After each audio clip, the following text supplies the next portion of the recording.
যেন তস্मै নমঃ।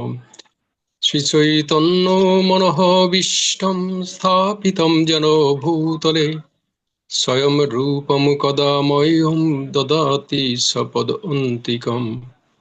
বন্দেऽহং শ্রীগুরু শ্রীযুতপদকমলम् শ্রীগুরুর বৈষ্ণবং চ শ্রীরূপং সাগ্রজাतं সহগণ রঘুনাথান্বিतं तं চ জীবम् সদৈতং হ্যাঁ, সাবধূतं পরিজন কি সহিতং আনবো?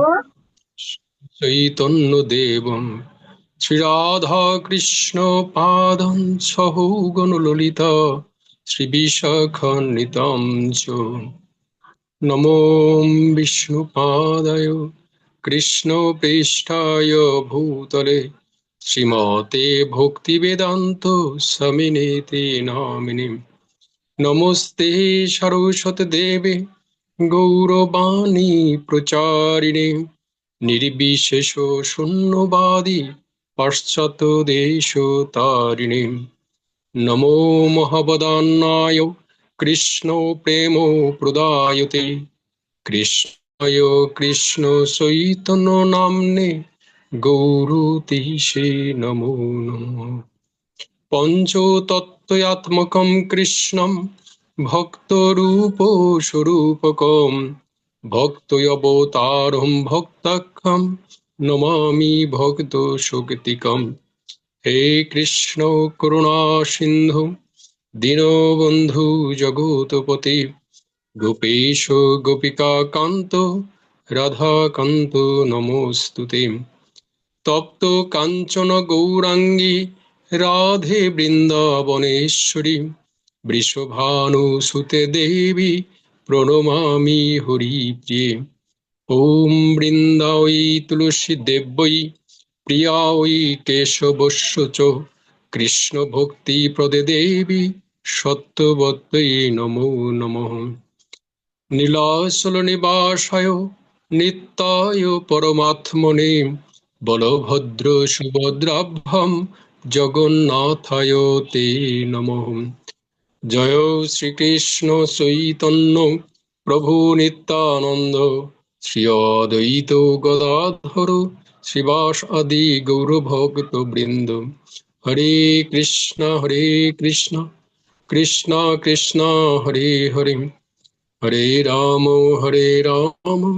রাম রাম হরে হরে। ওম নমো ভগবতে বাসুদেবায়। ওম নমো ভগবতে বাসুদেবায়। ওম নমো ভগবতে বাসুদেবায়। গুরু প্রণাম। নমো ওম বিষ্ণু পাদায় কৃষ্ণ পৃষ্ঠায় ভূতলে শ্রীমতে জয় পতাকা স্বামিনেতি নামিনে নমো আচার্য পাদয় নিতাই কৃপা প্রদায়িনী গৌরকথা দামোদর নগর গ্রামোত্তারিণী। আমার সম্মুখে উপস্থিত শুদ্ধ কৃষ্ণ ভক্ত মণ্ডলী, আপনাদের সকলের চরণে আমি সান্ধ্যকালীন প্রণতি জ্ঞাপন করছি।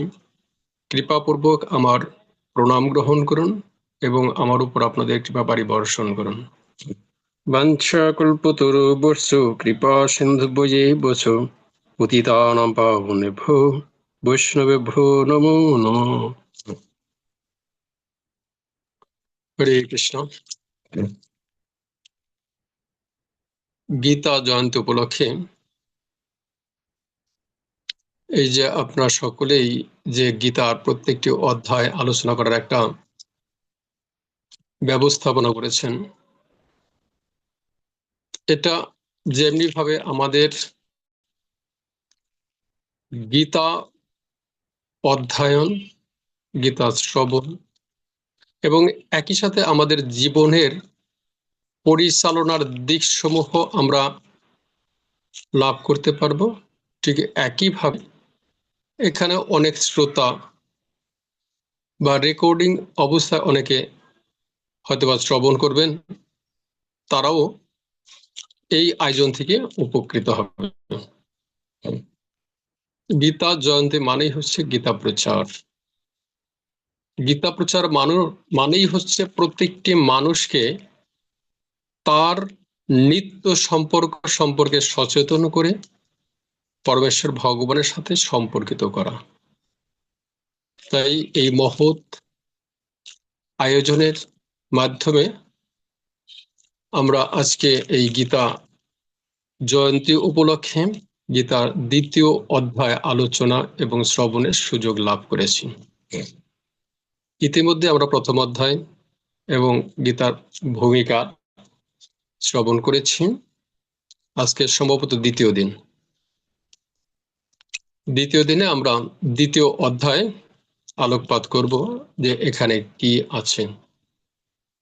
প্রথমেই দেখেছি যে আমরা অর্জুন বিষাদগ্রস্ত হয়েছিলেন এবং অর্জুনের বিষাদগ্রস্ত হয়ে কিছু জড় দেহ ভিত্তিক চেতনা নিয়ে পরমেশ্বর ভগবানকে প্রশ্ন করেছিলেন এবং সেই প্রশ্নগুলো কিছুটা জড়জাগতিক ভিত্তিতে উত্তর দিয়েছেন, আবার কিছুটা প্রভুপাদ তাৎপর্যের মাধ্যমে 100% জড়জাগতিক ভিত্তিতে পরমেশ্বর ভগবান উত্তর দিয়েছেন তা ব্যাখ্যা করেছেন। অর্থাৎ জড়জাগতিক প্রশ্নের উত্তর জড়জাগতিক ভাবেই দিতে হবে, কেননা যারা জড়জাগতিক মানুষ তারা পারমার্থিক কিংবা তত্ত্বগত বিষয় কখনো বুঝবে না, বোঝার চেষ্টা করবে না এবং সেটা গ্রহণও করবে না। যখন জড়জাগতিক বিষয়টা পরাভূত করা যাবে তখনই তিনি জিজ্ঞাসা করবেন, তাহলে আমার দৃষ্টিটা কি হওয়া উচিত। তারপর আমরা এই স্কোপটা পাবো আমাদের তত্ত্ব জ্ঞান প্রদান করার। এই শিক্ষাটাই পরমেশ্বর ভগবান প্রথম অধ্যায় থেকে দ্বিতীয় অধ্যায় নিয়ে আসছেন। এবং আরেকটি জিনিস আমরা লক্ষ্য করেছি যে গীতা হচ্ছে পরমেশ্বর ভগবানের মুখ নিঃসৃত বাণী। সেই পরমেশ্বর ভগবান প্রথম অধ্যায়ে একটি কথাও বলেননি।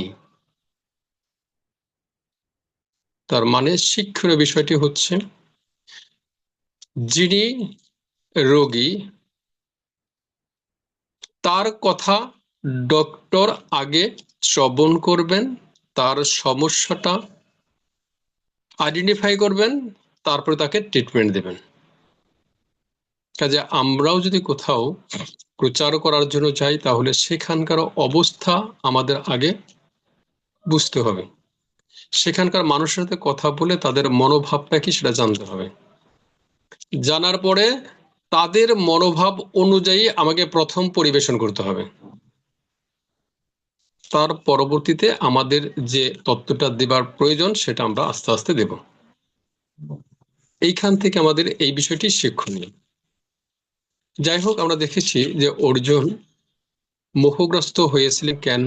কারণ তার দৃষ্টিতে ধর্মীয় যে সিদ্ধান্ত তাতে তিনি দেখেছেন তার পক্ষে যুদ্ধ করা ঠিক হবে না। এটা ধর্মীয় বলছি কি, তার দৃষ্টিতে ধর্মীয় সিদ্ধান্ত। এখন পরমেশ্বর ভগবান সেটা এই অধ্যায়ে অধিকাংশ খণ্ডন করবেন, বিশেষ করে যে মোহগ্রস্ত যে হয়েছিলেন সেই মোহটা দূরীভূত করার প্রয়াস করবেন। এই অধ্যায়ে আমরা দেখব 1 থেকে 14 পর্যন্ত শ্লোক, অর্থাৎ 14টি শ্লোক মূলত এই তত্ত্ব জ্ঞান প্রদান করার জন্য ভূমিকা হিসাবে ব্যবহার করা হয়েছে, অর্থাৎ আত্মতত্ত্ব জ্ঞানের ভূমিকা স্বরূপ বা প্রস্তুতি। 15 থেকে 30 পর্যন্ত মূলত আত্মার স্বরূপ বর্ণনা করা হয়েছে, অর্থাৎ আত্মা কি, আত্মার পরিচয় কি, বিভিন্ন স্বরূপ আমরা জানি যে আত্মা সম্পর্কে। সেই বিষয়টা 15 থেকে 30 নম্বর শ্লোক পর্যন্ত আলোচনা করা হয়েছে। 31 থেকে 39 নম্বর শ্লোক পর্যন্ত বর্ণাশ্রম ধর্ম, অর্থাৎ বর্ণাশ্রম ধর্ম অনুযায়ী ক্ষত্রিয়ের ধর্ম হচ্ছে যুদ্ধ করা। তাই পরমেশ্বর ভগবান অর্জুনকে যুদ্ধ করার জন্য বিভিন্ন যুক্তি প্রদর্শন করেছেন। 40 থেকে 46 পর্যন্ত মূলত ভক্তিযোগ, যদিও সর্বশেষ 2টি শ্লোকেও ভক্তির কথাই বলা হয়েছে। এবং 47 থেকে 52 পর্যন্ত হচ্ছে কর্মযোগ, কর্মের কথা বলেছেন। এবং বাকি সবগুলো স্থিতপ্রজ্ঞ ব্যক্তির বর্ণনা, অর্থাৎ স্থিতপ্রজ্ঞ ব্যক্তি জ্ঞান থেকে শুরু করে ভক্তি পর্যন্ত বিচরণ করেন, অর্থাৎ এখানে জ্ঞান যোগ এবং ভক্তি যোগ মিশ্রিত অবস্থা আছে। তাহলে আমরা দেখলাম যে দ্বিতীয় অধ্যায়টি গীতার মুখ্য তিনটি বিষয়, কর্মযোগ, জ্ঞান যোগ এবং ভক্তি যোগ, এই তিনটি যেহেতু এখানে আলোচিত হয়েছে, এজন্য দ্বিতীয় অধ্যায়টি হচ্ছে গীতার সারাংশ। আমরা দেখি যে সাংখ্য যোগে পরশ ভগবান কিভাবে অর্জুনকে তার ভ্রান্তি থেকে মুক্ত করেছেন।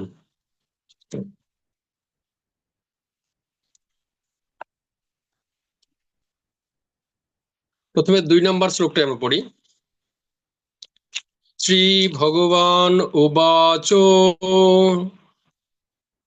কুতস্তাকশলম ইদম বিষমেশম উপস্থিতম অনার্যজুষ্টম অসর্গম অকীর্তিম কর্ম অর্জুন। আপনারা কি কেউ অনুবাদ বলবেন? পুরুষোত্তম শ্রী ভগবান বললেন, প্রিয় অর্জুন, এই ঘোর সংকটময় যুদ্ধস্থলে যারা জীবনের প্রকৃত মূল্য বোঝে না, সেই সব অনার্যের মতো শোকানল তোমার হৃদয়ে কিভাবে প্রজ্বলিত হলো? এই ধরনের মনোভাব তোমাকে স্বর্গলোকে উন্নীত করবে না, পক্ষান্তরে তোমার সমস্ত যশরাশি বিনষ্ট করবে। হরে কৃষ্ণ।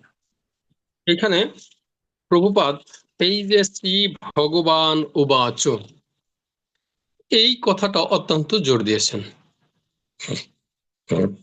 অন্যান্য ভাষ্যকারেরা শ্রী ভগবান উবাচ, ভগবান বললেন। ভগবানকে, ভগবান হচ্ছে নিরাকার ব্রহ্মের সাকার রূপ।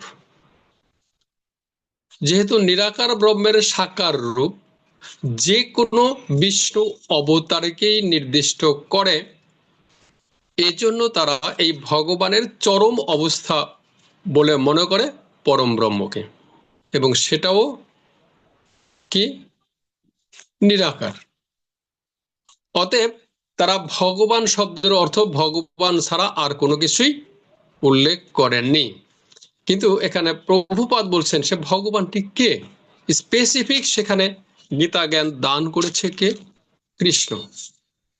তার মানে ভগবান উবাচ মানে শ্রীকৃষ্ণ উবাচ, অন্য কোনো ভগবান নন। যেহেতু অন্যান্য ভাষ্যকাররা বিষ্ণু তত্ত্বকেই ভগবান বলছে, এজন্য স্পেসিফিক কারো নাম তারা উল্লেখ করছে না, যে কেউ হতে পারে। আর মূল বক্তাটা কি তাদের কাছে? পরম ব্রহ্ম, কারণ সমস্ত ভগবানের উৎস হচ্ছে পরম ব্রহ্ম। এই জন্য তারা কখনোই কৃষ্ণ যে গীতা জ্ঞান অর্জুনকে প্রদান করেছেন এটা কোথাও উল্লেখ করেন নাই। এই জন্য প্রভুপাদ এখানে কৃষ্ণ যে ভগবান এটা বিভিন্ন রিফারেন্স তুলে ধরেছেন তার তাৎপর্য। এটাই হলো প্রভুপাদের ভাষ্য এবং অন্যান্য যারা ভাষ্যকার তাদের মধ্যে পার্থক্য। অন্যান্য ভাষ্যকাররা কেন নির্বিশেষবাদী? সবগুলোই ভাষ্য কেন নির্বিশেষবাদের উপর প্রতিষ্ঠিত? কারণ আমরা জানি যে গীতার ভাষ্য যিনি প্রথম লিপিবদ্ধ করেছেন তিনি শঙ্কর আচার্য। শঙ্কর আচার্যকে যদিও শিবের তিনি অবতার, শিব বৈষ্ণব শিরোমণি, তথাপি তিনি পরমেশ্বর ভগবানকে যে শূন্যবাদ তৈরি করেছিলেন বুদ্ধদেব, সেখান থেকে ভগবানের প্রতিষ্ঠা করার জন্য ভগবান উপলব্ধির প্রথম স্তরটি প্রতিষ্ঠা করেছেন। সেই স্তরটি কি? ব্রহ্ম উপলব্ধি। ব্রহ্ম যে চূড়ান্ত সেটা কিন্তু তিনি বলেননি, ভগবানকে উপলব্ধি করার প্রথম স্তর হচ্ছে ব্রহ্ম উপলব্ধি, তাই তিনি ব্রহ্ম উপলব্ধির প্রতিষ্ঠা করে গিয়েছেন। কিন্তু চরমে তিনি বলেছেন যশোদা নন্দন নন্দিনী হচ্ছেন পরমেশ্বর ভগবান। কিন্তু ব্রহ্মবাদীরা যেহেতু তার সমস্ত ভাষ্য ব্রহ্ম ভিত্তিক, এই জন্য তারা চূড়ান্ত মনে করে পরম ব্রহ্ম নিরাকার। এটাই হলো মূল পার্থক্যটি। এরপর আমরা দেখব 3 নম্বরে প্রভুপাদ, 2 নম্বরে প্রভুপাদ সুন্দর একটি করেছেন, উপমা দিয়েছেন।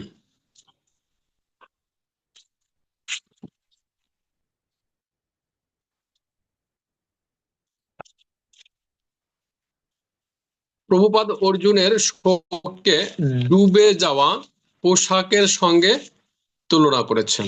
অর্থাৎ এই যে অর্জুন শোক করছে যে তার আত্মীয় স্বজন বন্ধু বান্ধব সকলকে হত্যা করবে,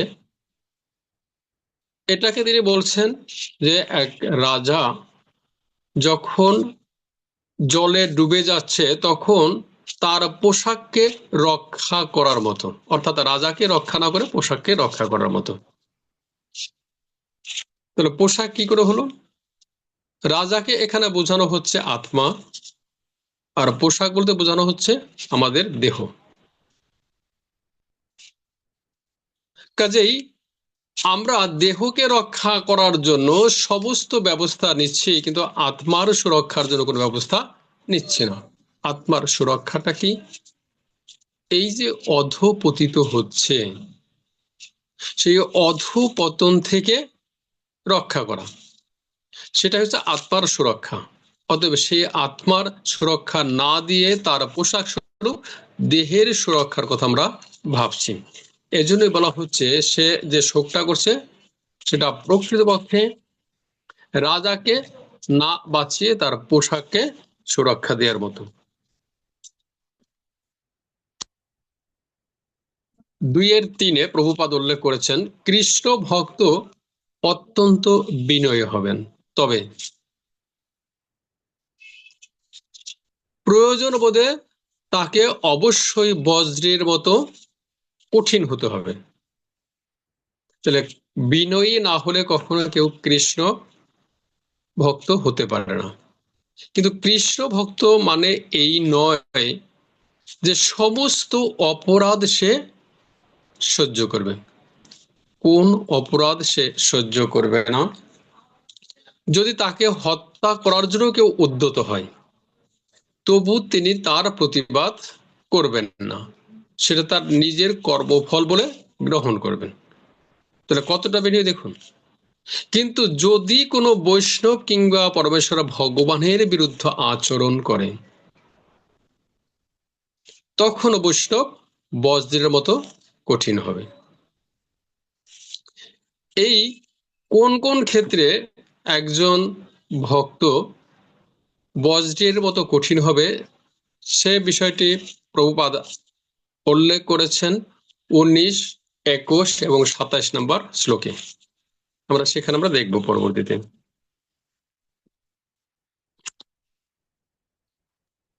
পাঁচবার আমরা দেখি। 5 নম্বরে অর্জুন বলছেন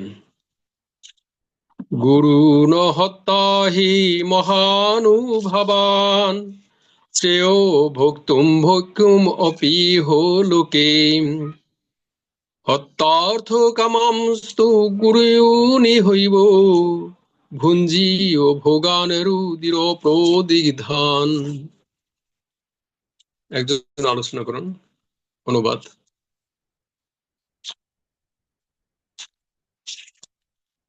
হরে কৃষ্ণ। আমার মহানুভব গুরুবর্গের জীবনের বিনিময়ে এই জগৎ ভোগ করার থেকে বরং ভিক্ষা করে জীবন ধারণ করা ভালো। তারা পার্থিব বস্তুর অভিলাষী হলেও আমার গুরুজন, তাদের হত্যা করা হলে যুদ্ধলব্ধ সমস্ত ভোগ্য বস্তু তাদের রক্তে সিক্ত হবে। হরে কৃষ্ণ। তাহলে এখানে অর্জুনের যুক্তি দেখাচ্ছেন যে আমি কোনো ক্রমেই আমার গুরুদেব কিংবা পিতামহকে হত্যা করতে পারি না। যদি সেটা করি তাহলে কি হবে, আমার অবশ্যই তাদের রক্তে মাখা অন্ন গ্রহণ করা হবে। আমি এই দৃষ্টি দ্বারা দর্শন করছি, হয়তোবা আমি গুরুজন, গুরুদেব বা পিতামহ তারা পার্থিব লোভের প্রত্যাশায় এভাবে দর্শন করতে পারছেন। এখানে প্রভুপাদ একটি জিনিস উল্লেখ করেছেন যে একজন গুরুদেব কখন আমরা ত্যাগ করতে পারি। বলছে যে গুরু জঘন্য কার্যে লিপ্ত হয়েছে এবং ভালো মন্দ বিচার হারিয়ে ফেলেছে, বিচার বোধ হারিয়ে ফেলেছে, তাকে পরিত্যাগ করা উচিত। গুরুদেব যখন গ্রহণ করব তখন অবশ্যই আমাদের সৎ গুরু কিনা তা যাচাই করে গ্রহণ করতে হবে। কেননা গুরুদেব ত্যাগ করা শাস্ত্রের নির্দেশনা অনুযায়ী অপরাধ, জঘন্যতম অপরাধ। ব্রাহ্মণ হত্যার চেয়েও অধিক অপরাধ। তথাপি আমাদের আবার গুরু ত্যাগের সিদ্ধান্ত কিন্তু শাস্ত্র দিয়েছে। আমরা যেহেতু ইসকনের অনুসারী, অবশ্যই প্রভুপাদের যে নীতি এবং তিনি যে আচরণ করেছেন সেটা আমাদের অনুসরণ করা উচিত। তার গুরুদেবের সাথে প্রথম সাক্ষাৎ, সেদিন তার গুরুদেব তাকে শিষ্য হিসেবে গ্রহণ করেছিলেন এবং শুধু শিষ্য হিসেবে গ্রহণ করছেন তাই নয়, গুরু হিসেবে তাকে একটি নির্দেশনাও প্রদান করেছিলেন। কিন্তু প্রভুপাদ তার গুরুদেবকে গ্রহণ করেছেন গুরু হিসেবে 11 বছর পর। কারণটি এটা যে আমি গুরুদেবকে গ্রহণ করেছি, কিন্তু কোনো ক্রমে যদি আমার শ্রদ্ধা হারিয়ে যায় বা অন্য কাউকে গুরু হিসেবে গ্রহণ করলে বোধ হয় ভালো হতো, এমন চেতনা আসলেও কিন্তু আমাদের গুরুদেবের চরণে অপরাধ হয়ে যায়। অর্থাৎ গুরুদেব নির্বাচনের ক্ষেত্রে যেমন যত্নপর হতে হবে, ঠিক একইভাবে নিজের স্বাধীনতাও থাকতে হবে। আমরা প্রচারের সময় কোনো গৃহে গিয়েছি, গৃহে যাবার পর তার সাথে ভালো একটা সম্পর্ক হয়েছে, আমার গুরুদেবের সম্পর্কে মহিমা কীর্তন করে তার বাসায় যখন সিংহাসনে ভগবানকে সে উদ্বোধন করবেন, তখন সেই সিংহাসনে আমার গুরুদেবকে বসিয়ে দিয়ে আসছি। এই ভুলটা আমাদের করা উচিত না। আমি গুরুদেবকে তার সিংহাসনে বসালাম, সে আমার কথা মতো শ্রদ্ধা পরায়ণ হয়ে গুরুদেবকে গুরু হিসেবে মানছেন, কিন্তু কোনো এক সময় যদি তার মনে হয় যে উনি না হয় উনি হতো আমার গুরুদেব, তাহলে ভালো হতো। তাহলে যেমন যিনি গুরু গ্রহণ করেছেন তার অপরাধ, ঠিক একই সাথে আমি যে আমার গুরুদেবকে তার উপর চাপিয়ে দিয়েছি আমার অপরাধ। এজন্য গুরুদেব নির্বাচনের ক্ষেত্রে স্বাধীন ইচ্ছা থাকতে হবে। দ্বিতীয়ত পরিত্যাগের কথা বলছি, যে সদ্গুরুই হয়েছেন, তথাপি তা পরিত্যাগ করা যাবে কখন? যখন দেখব তিনি শাস্ত্রীয় নীতিসমূহ ভঙ্গ করেছেন, যখন দেখব তিনি পরস্পর ভগবানের সেবায় বাধা সৃষ্টি করেছেন, সেক্ষেত্রে আমরা গুরুদেবকে ত্যাগ করব। এর উদাহরণ আমরা দেখি, অসুরদের গুরু কে? শুক্রাচার্য। তিনি একজনের চরম সদ্গুরু। বৃহস্পতির বাবার কাছে বৃহস্পতি এবং শুক্রাচার্য দুজনেই শিক্ষা গ্রহণ করতেন। যেহেতু শুক্রাচার্য তীক্ষ্ণ বুদ্ধি সম্পন্ন, তাই প্রত্যেকটা মুহূর্তেই পরাজিত হচ্ছেন বৃহস্পতি। এই কারণে বৃহস্পতির বাবার কাছ থেকে শুক্রাচার্যকে চলে যেতে হয় এবং স্বর্গের গুরু হিসাবে নির্বাচন করা হয় বৃহস্পতিকে শুধুমাত্র ইন্দ্রের কি বন্ধু হিসাবে, যোগ্যতা বিচারে নয়। আর যে গুরুদেব পরমেশ্বর ভগবানকে দর্শন করছেন তিনি নির্দ্বিধায় সদ্গুরু, কিন্তু যখনই তিনি তার শিষ্যকে বাধা দিয়েছেন ভগবত সেবায় যুক্ত হবার জন্য, তখনই সে বলি মহারাজ তাকে ত্যাগ করেছেন। তারপর এটা কি দাঁড়াচ্ছে, যে নির্বাচন করতে হবে শাস্ত্রের সমস্ত বিধান দেখে এবং মনের একাগ্রতা অনুযায়ী। তিনি যেন অবশ্যই সদ্গুরু হন। আর দ্বিতীয়ত হচ্ছে তাকে ত্যাগও করা যাবে যদি তিনি কোনো অসৎ কাজে কিংবা শাস্ত্র বিরোধী কোনো কাজে নিযুক্ত হন কিংবা ভগবত ভক্তি পথে বাধার সৃষ্টি করেন।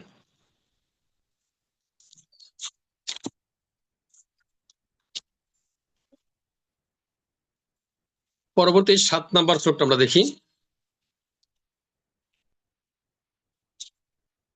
কার্পণ্য দোষপোহত স্বভাব পৃচ্ছামি তম ধর্ম সম্মূঢ়ুষিতঃ যৎশ্রেয় সন্নিশ্চিতম ব্রূহি তন্মে শিষ্যস্তেয়হম সাধি মম তাম প্রপন্নম।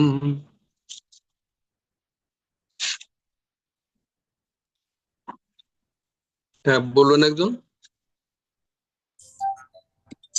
কার্পণ্যজনিত দুর্বলতার প্রভাবে আমি এখন কিং কর্তব্য বিমূঢ় হয়েছি এবং আমার কর্তব্য সম্বন্ধে বিভ্রান্ত হয়েছি।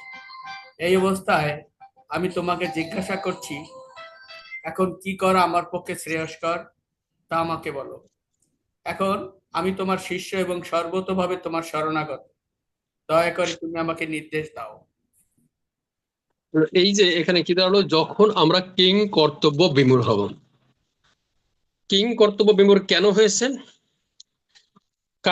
কার্পণ্য দোষজনিত দুর্বলতার কারণে। কার্পণ্য দোষ কি?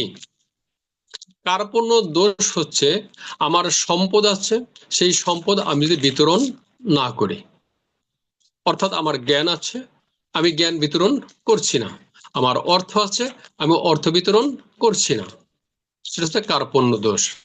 অতএব একজন ভক্তের কি আছে? ভক্তি আছে। অতএব ভক্ত যদি ভক্তি বিতরণ না করে তাহলে তিনি কার্পণ্য দোষজনিত কারণে দোষী। অর্থাৎ যিনি ভগবানের সেবায় যুক্ত তিনি যদি ভগবত ভক্তি প্রচার না করেন তাহলেই তিনি কার্পণ্য দোষজনিত দোষে দুষ্ট। যখন আমাদের যথার্থ সম্পদ আমরা বিতরণে অবহেলা করব, তখনই আমরা আমাদের সঠিক পথ দর্শন করতে অক্ষম হব। আমরা ভগবত তত্ত্বজ্ঞান আহরণ করেছি কিন্তু সেটা বিতরণ করছি না, তার মানে হচ্ছে আমি কখনোই অন্যের উপকার সাধনের প্রচেষ্টা হচ্ছি না। আর প্রচেষ্টা করছি না বলেই আমার ভিতরে যে ভগবত তত্ত্বজ্ঞান রয়েছে সেটা প্রকাশিত হবে না কখনোই। আর ভগবত তত্ত্বজ্ঞান প্রকাশিত না হলে শুদ্ধ ভক্ত হওয়া সম্ভব নয়। তার মানে আমার ভিতরে যে ভক্তি আছে সেটাও বিকশিত হচ্ছে না। অতএব কিং কর্তব্য বিমূঢ় কখন হচ্ছে? যখন কার্পণ্য দোষে দুষ্ট হচ্ছে মানুষ। তাহলে কিং কর্তব্য বিমূঢ় হলে তখন আমাদের সেখান থেকে উত্তীর্ণ হবার উপায় কি? পরমেশ্বর ভগবানকে এখানে গুরুদেব হিসাবে তিনি গ্রহণ করেছেন, অর্থাৎ গুরুদেবের চরণে আমাদের আশ্রয় গ্রহণ করতে হবে।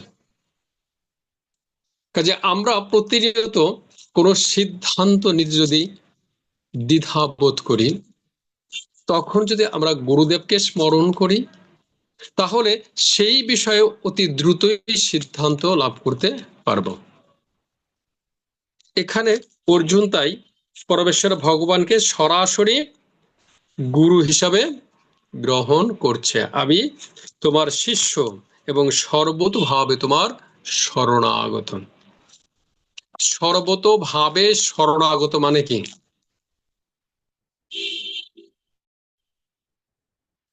মারবি রাখবি যো ইচ্ছা তোহারা, নিত্য দাস প্রতি তোয়া অধিকারা। এটা হচ্ছে সর্বতোভাবে শরণাগত।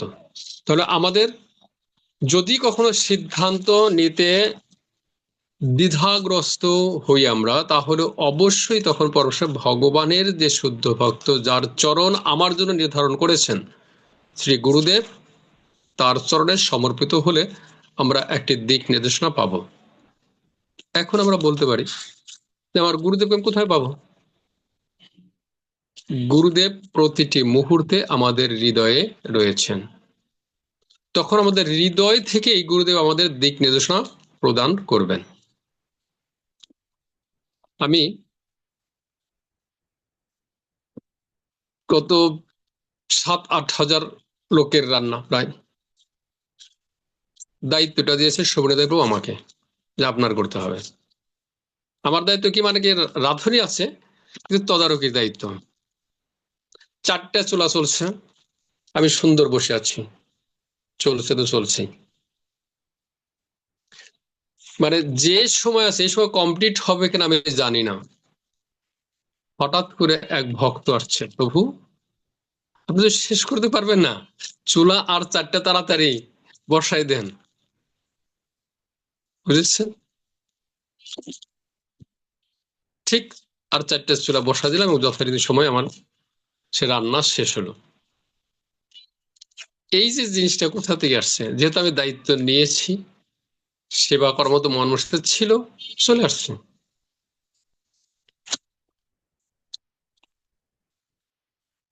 গতকাল আমি ক্লাস দিয়েছি, এটা হলো একাদশ অধ্যায়ের উপরে। আমার মতো আমি প্রিপেয়ার করেছি, বিশেষ করে যেহেতু আমরা ক্লাস যেখানে দেই এভাবে। আমি শুক্রবার একজনে ক্লাস দিয়েছে, তারটার প্রতি আমি গুরুত্ব দিইনি। শনিবার আমি যাব না, কিন্তু আপনার মাতাজি জোর করে আমাকে নিয়ে গিয়েছে, চলো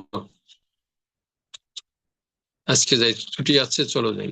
গিয়েছি, যাবার পর আমি দেখলাম যে আমি যে ধরনের ক্লাসটা চেয়েছি বা প্রিপেয়ার করেছিলাম সেটা যথেষ্ট ছিল না।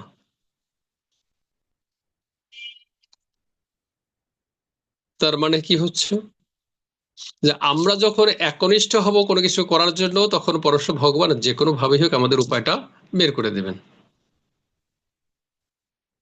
অতএব আমাদের প্রয়োজন হচ্ছে সর্বতোভাবে ভগবানের চরণ বা গুরুদেবের চরণে সমর্পিত হওয়া, তাহলে আমরা সেই দিক নির্দেশনাটা পাবো। 1 থেকে 10 পর্যন্ত প্রভুপাদ একটা সামারি দিয়েছিলেন। উনি যখন লস অ্যাঞ্জেলসে ভ্রমণ করেছিলেন, জাস্ট 74 সালে আজকের দিনে 25শে নভেম্বর, তিনি যখন বলেছিলেন তুমি মানে অর্জুনের মনোভাব কি, কৃষ্ণ যখন তাকে যুদ্ধে প্রবৃত্ত হবার জন্য উদ্বুদ্ধ করছে, তখন অর্জুনের মনোভাব এমন যে তুমি মধু নামক দৈত্যকে হত্যা করার কারণে তোমার নাম হয়েছে কি, মধুসূদন। তুমি আমার পিতামহ এবং গুরুদেবকে হত্যা করতে উদ্যত করছো, তুমি মধুসূদন হয়েছো, আমাকে কি তুমি শ্রী কি বলা হয় ভীষ্মসূদন করতে বলছো? ভীষ্মসূদন মানে কি, ভীষ্মদেবকে হত্যা করো, হত্যাকারী, ভীষ্মদেবের হত্যাকারী। তুমি কি ভীষ্মসূদন হতে বলছো? কিন্তু তিনি আমার পিতামহ, তবে আমার পক্ষে তাকে হত্যা করা সম্ভব হবে না।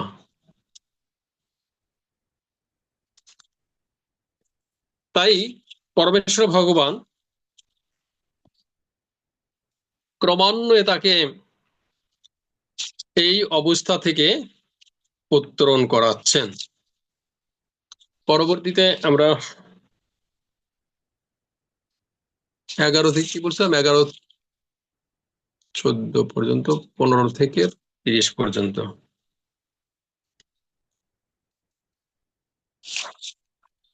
আচ্ছা, 11 নম্বর দেখি ভগবান কি বললেন।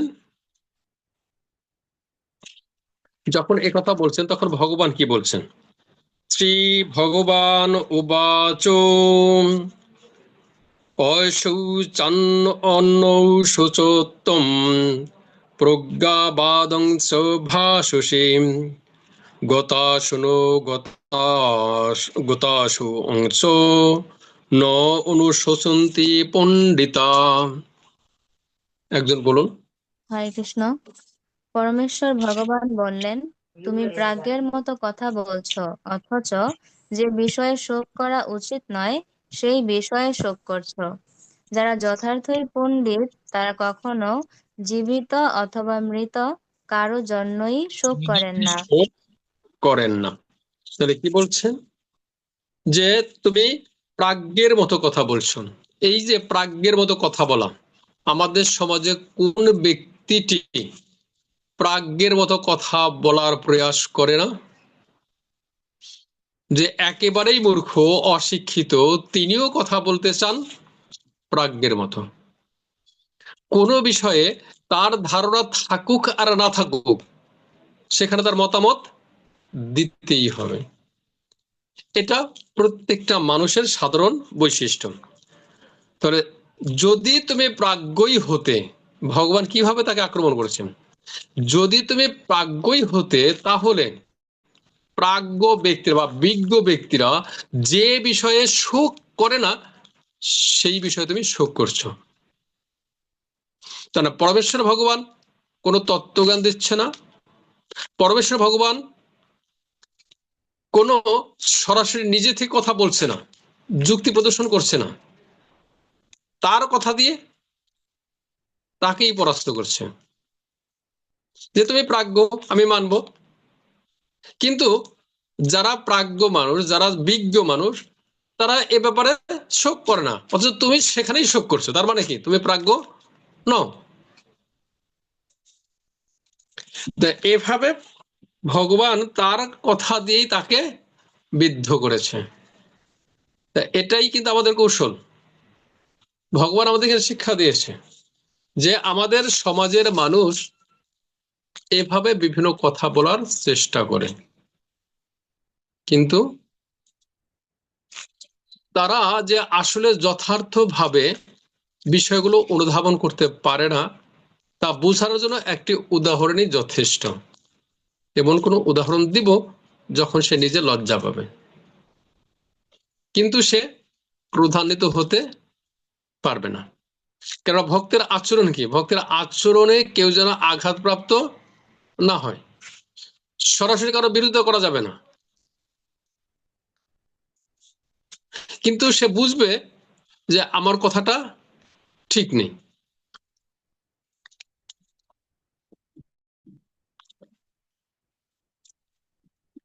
বারো 13 নম্বরটা দেখি আবার। তাহলে দেহ এবং আত্মা কি, এইখানে আলোচনা করছে যে বিষয়ে বিজ্ঞ ব্যক্তিরা শোক করেন না, তুমি সেই বিষয়ে শোক করছো। তাহলে কেন শোক করে না সেটা এখানে পাবো। দেহিনো অস্মিনি যথা দেহে কৌমারম যৌবনম জরা তথা দেহান্তর প্রাপ্তির ধী তত্র ন মুজ্জতি। হরে কৃষ্ণ। দেহ যেভাবে কৌমার, যৌবন ও জরার মাধ্যমে তার রূপ পরিবর্তন করে চলে, মৃত্যুকালে তেমনি ওই দেহী এক দেহ থেকে অন্য কোন দেহের দেহান্তরিত হয়। স্থিতিপ্রজ্ঞ পণ্ডিতেরা কখনো এই পরিবর্তনে মুহ্যমান হন না। হরে কৃষ্ণ।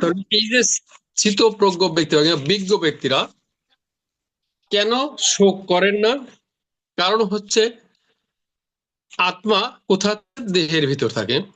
দেহ জন্ম থেকে মৃত্যু পর্যন্ত কন্টিনিউ তার অবস্থা পরিবর্তন করে চলে। আমরা যেমন কোনো গৃহে বাস করছি, সেই গৃহটি যখন বাস অনুপযোগী হয়ে যায় তখন সেই গৃহটি ত্যাগ করে আরেকটি গৃহে বাস করি। আত্মাও ঠিক, যে দেহে বাস করছে সেই দেহটি যখন আত্মার বসবাসের অনুপযোগী হবে তখন সেই দেহটা ত্যাগ করে আরেকটি নতুন দেহে প্রবেশ করবে। পুরাতন দেহ ত্যাগ করে, যেমন আমি একটি ঘর, পুরান ঘর, যে ঘরে বাস করার মতো অবস্থা নেই, সে ঘরটা ছেড়ে যখন আরেকটি ভালো ঘরে যাব তখন আমার আনন্দিত হবার কথা না দুঃখ কষ্ট পাওয়ার কথা? আমার যারা বান্ধব, আমার যারা শুভাকাঙ্ক্ষী, তাদের কি খুশি হবার কথা না তাদের কষ্ট পাওয়ার কথা? তাদেরও খুশি হবার কথা। অতএব এক্ষেত্রে কারো কষ্ট পাবার কথা নয়। কাজেই একটি দেহ থেকে আর একটি দেহে আত্মার যে গমনাগমন, তাতে বিজ্ঞ ব্যক্তিরা কখনো কষ্ট পান না।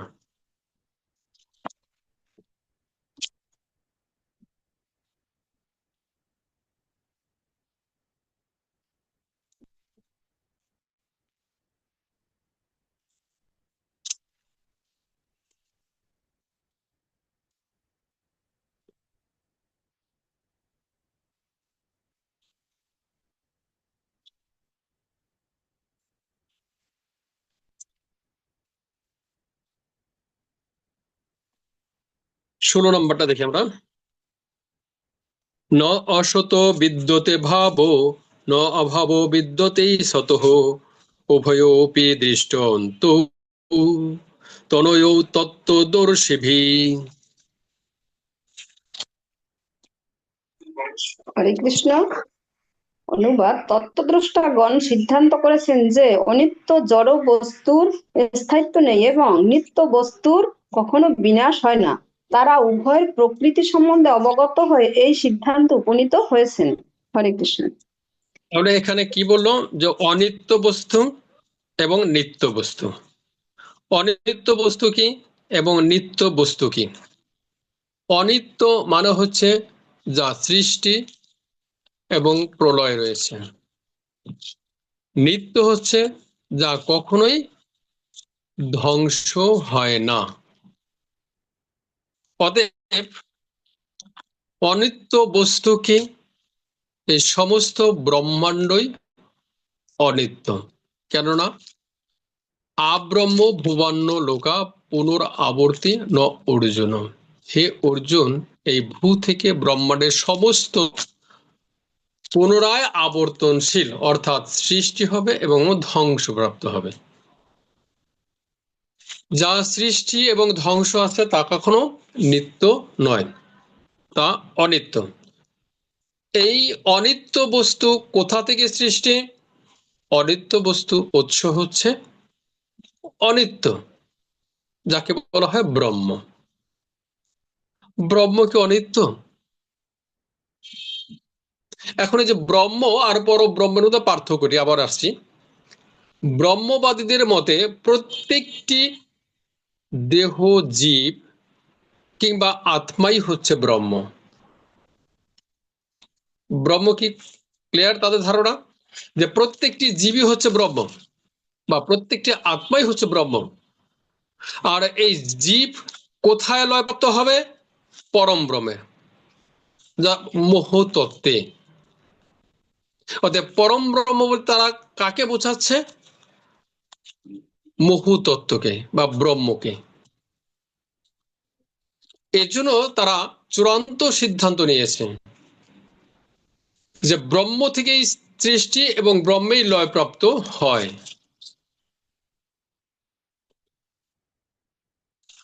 অতএব তাদের সিদ্ধান্ত কি? ব্রহ্মের বাইরে আর কিছুই নেই, অর্থাৎ ব্রহ্মেরও যে আশ্রয় রয়েছে সেটা তারা গ্রহণ করছে না। এজন্যই পরম ব্রহ্ম নিরাকার, আর সমস্ত ভগবান হচ্ছে নিরাকার পরব্রহ্মের সাকার রূপ।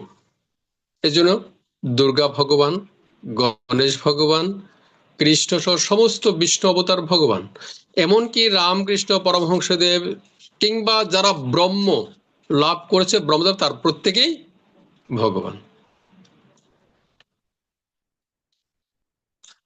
তাহলে বিষয়টা আমরা ক্লিয়ার হয়েছি যে যেহেতু তারা দেখছে জড় থেকেই সৃষ্টি, আবার জড়েই লয়প্রাপ্ত হচ্ছে, তাই তারা নিত্য বস্তু বলে কিছু পাচ্ছে না।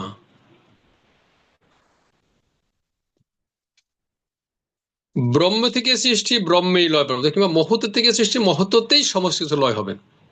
এটা কতটুকু সত্য? জড়জগতের সমস্ত উপকরণগুলোর জন্য সত্য, কিন্তু আত্মার স্বরূপ আমরা পাবো যে নিত্য, শাশ্বত, অব্যয়, অক্ষয়। যদি সে মহতত্ত্বে লয় প্রাপ্ত হয়ে যায়, তাহলে তার এই বৈশিষ্ট্যগুলো আর কার্য থাকছে না, এই বৈশিষ্ট্যগুলোর সত্যতা থাকছে না। এই বৈশিষ্ট্যগুলোর সত্যতা তখন থাকবে যখন সেটা আবার অন্য কারোর সাথে লয় প্রাপ্ত না হয়, অর্থাৎ ব্রহ্মে আত্মা লয় প্রাপ্ত হতে পারে না। অতএব নিত্য বস্তু কি? চিন্ময় জগৎ, পরমেশ্বর ভগবান, পরমেশ্বর ভগবানের অংশ প্রকাশ, এটা হচ্ছে নিত্য বস্তু। আর অনিত্য বস্তু হচ্ছে কি? অনিত্য বস্তু হচ্ছে জড় জগৎ। জড় উপাদান দিয়ে যা কিছু তৈরি, সমস্ত কিছুই অনিত্য, অর্থাৎ আমাদের দেহটাও অনিত্য। এই যে আমাদের দেহটা অনিত্য, সেটা প্রুভ করার জন্য, কিংবা যে ভগবান যে নিত্য, সেটা প্রুভ করার, প্রমাণ করার জন্য আমরা কাকে বেছে নিচ্ছি? এই জড় জগতের পরীক্ষা পরাকাষ্ঠ, সেটাকে বেছে নিচ্ছি। কাকে পরীক্ষা করার জন্য? নিত্য বস্তুকে পরীক্ষা করার জন্য। কেমন? আমি একজনের জাদুকরের সামনে গিয়েছি, জাদুকর কোনো একটি জিনিস সামনে সৃষ্টি করলো, আবার যখন ধরতে গেলাম তখন কিছুই নাই। অর্থাৎ একটা জিনিস আমার চোখের সামনে আনছে, আবার হঠাৎ করে সেটা উধাও হয়ে গিয়েছে। তার মানে এটা বাস্তব না অবাস্তব? অবাস্তব। অতএব এই যে সময়, সামান্য সময় বলে আমি অবাস্তব বলছি, কিন্তু ব্রহ্মাণ্ড তো একই অবস্থা, সৃষ্টি হয়েছে আবার ধ্বংস হবে, শুধু সময়ের ব্যবধান। অতএব জড় জগৎটাও অবাস্তব। আর ভগবান যে বাস্তব বস্তু, কিংবা ভগবান যে নিত্য বস্তু, তাকে পরীক্ষা করার জন্য আমি কোন কাঠগড়ায় দাঁড় করাচ্ছি, কোন পরীক্ষাগারে দাঁড় করাচ্ছি? অবাস্তব, কিংবা কি বলা হয়, যে বস্তুটা শক্তি নেই, কি বলবো, অবাস্তব বস্তু কিংবা জড় বস্তু। তাই পরীক্ষাগারে পরীক্ষা করা কতটুকু বিশুদ্ধ। আমি অনেকবার উদাহরণ দিচ্ছি যে আমি যদি ব্লাড, একই ল্যাবরেটরি, বিভিন্ন ল্যাবরেটরিতে বিভিন্ন আসবে, একই ল্যাবরেটরি কয়েকবার দেই, তার রেজাল্ট পয়েন্ট সামথিং ডিফারেন্স চলে আসবে, কারণ এটা সম্পূর্ণ সত্য নয়।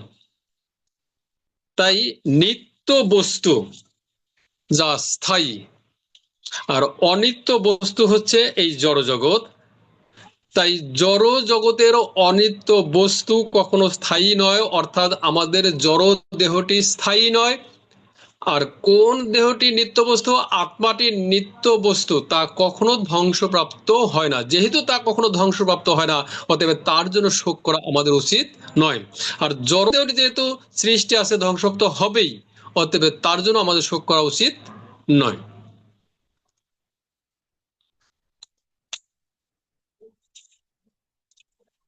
কাজেই যারা পণ্ডিত ব্যক্তি, তারা এভাবে সিদ্ধান্ত গ্রহণ করেছেন যে কেউ যখন মৃত্যুবরণ করে, তার জন্য কখনো শোক করা উচিত নয়।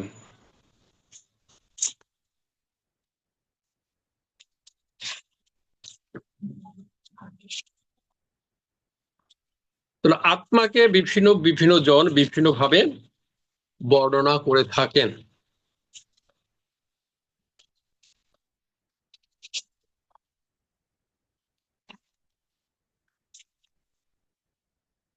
20 নাম্বার আমরা যাই পরবর্তীতে।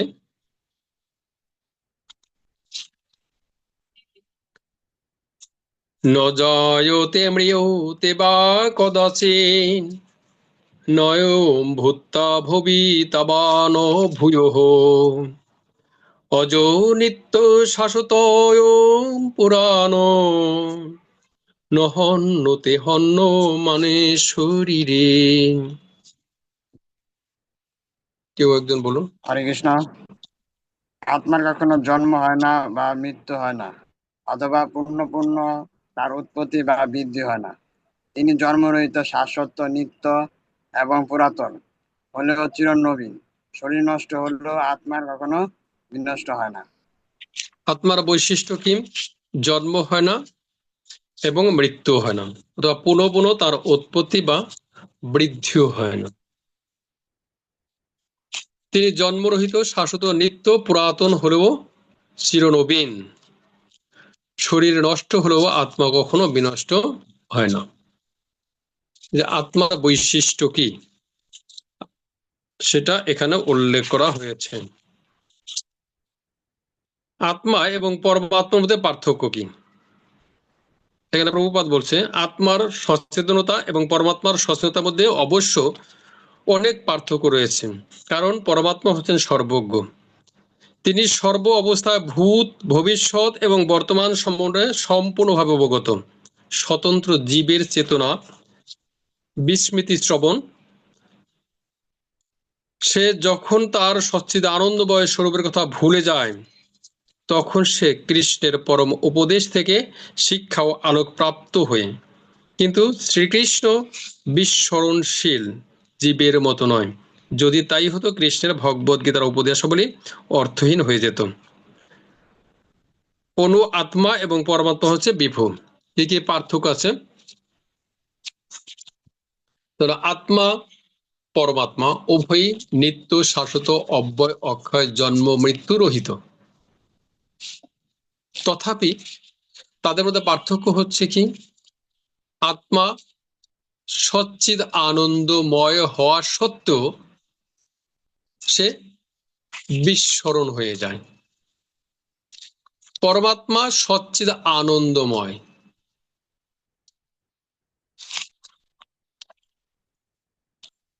পরমাত্মা কখনো তার স্মৃতি বিভ্রম হয় না।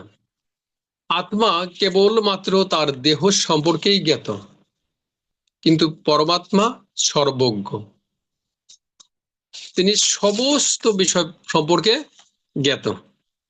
তারপর পরমাত্মা হচ্ছে বিভু স্বরূপ এবং আত্মা হচ্ছে অনু সদৃশ।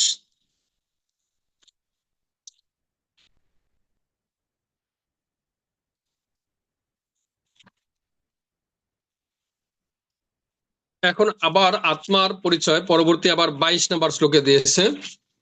22 নম্বর শ্লোক আমরা দেখি। বশংসে জীর্ণানি যথা বিহায় নবানি গৃহ্ণাতি নরঃ পরাণি তথা শরীরানি বিহায় জীর্ণানি অন্যানি সংয়াতি নবানি দেহি। হরে কৃষ্ণ। বলুন। মানুষ যেমন জীর্ণ বস্ত্র পরিত্যাগ করে নতুন বস্ত্র পরিধান করে, দেহীও তেমনি জীর্ণ শরীর ত্যাগ করে নতুন দেহ ধারণ করেন। তাহলে কি বলছেন? যে আমরা যখন পুরাতন বস্ত্র ত্যাগ করে নতুন বস্ত্র ধারণ করি তখন অত্যন্ত আনন্দিত হই, মনটা প্রফুল্ল হয়। কখনো পুরাতন বস্ত্রের জন্য কেউ শোক করে না। প্রভুপাদ ওই 1 থেকে 10 ওখানে দেখেছিলাম, প্রভুপাদ বলছেন যে অর্জুনের যে শোক সেটা প্রকৃতপক্ষে কিসের প্রতি? রাজার চেয়ে তার পোশাকের জন্য তার শোক বেশি। ও কথার এখানে ভগবান বলছেন যে জীর্ণ পোশাক পরিত্যাগ করলে যেমন একজন মানুষ আরো উল্লসিত হয়, ওই পোশাকের জন্য কখনো শোক করেননি, তেমনি যখন একটি দেহ তার পোশাক স্বরূপ আত্মা ত্যাগ করে আরেকটি পোশাক, নব পোশাক বা নব দেহ ধারণ করছে, তখন তার আনন্দে উৎফুল্ল হওয়ার কথা। আর সেই আত্মার আনন্দে যারা আনন্দিত, অর্থাৎ তার যারা মিত্র, তার যারা শুভাকাঙ্ক্ষী, তারাও আনন্দ লাভ করবে। কেননা তিনি জীর্ণ অবস্থা থেকে আরেকটি তরুণ বা কি বল সজ্জীবিত দেহ প্রাপ্ত হয়েছেন। কাজে এখানে শোক করার কোনো কারণই নেই। আত্মা এবং পরমাত্মা সম্পর্কে প্রভুপাদ আরো একটি উদাহরণ এখানে দিয়েছেন, যে একটি গাছে দুটি পাখি, একটি আত্মা আর একটা হচ্ছে পরমাত্মা। এই দুটি পাখির মধ্যে আত্মা ওই গাছটির ফল ভোগ করছে, কিন্তু পরমাত্মা তা কেবলমাত্র সাক্ষী রূপে দর্শন করছে। যেহেতু আত্মা সেই গাছটির ফল ভোগ করছে, অতএব তার স্বাদ তাকেই পেতে হবে। অর্থাৎ আমরা যদি কর্ম করি, কর্মফলটা আমাদের পেতে হবে, কিন্তু যিনি অনুমোদন করছেন তিনি কর্মের ফল প্রাপ্ত হবেন না, তিনি কেবলমাত্র সাক্ষী রূপে উপস্থিত থাকছেন। এরপরে 23-24 সরাসরি বলছে, তাকে কখনো ছেঁড়া যায় না, তাকে কখনো কাটা যায় না, আগুনে পোড়ানো যায় না, জলে ভেজানো যায় না এবং হাওয়াতে শুকানো যায় না। তা অচ্ছেদ্য, অদাহ্য, অক্লেদ্য এবং অশস্য, চির স্থায়ী, সর্বব্যাপ্ত, অপরিবর্তিত, সচল ও সনাতন। অব্যক্ত, অনিত্য এবং অবিকারী বলে শাস্ত্রে উল্লেখ হয়েছে। অতএব এই সনাতন স্বরূপ অবগত হয়ে দেহের জন্য তোমার শোক করা উচিত নয়। এই কথাগুলো কিসের ভিত্তিতে বলছে? এই কথাগুলো বলছে আত্মদর্শনের ভিত্তিতে, আত্মতত্ত্ব জ্ঞানের ভিত্তিতে।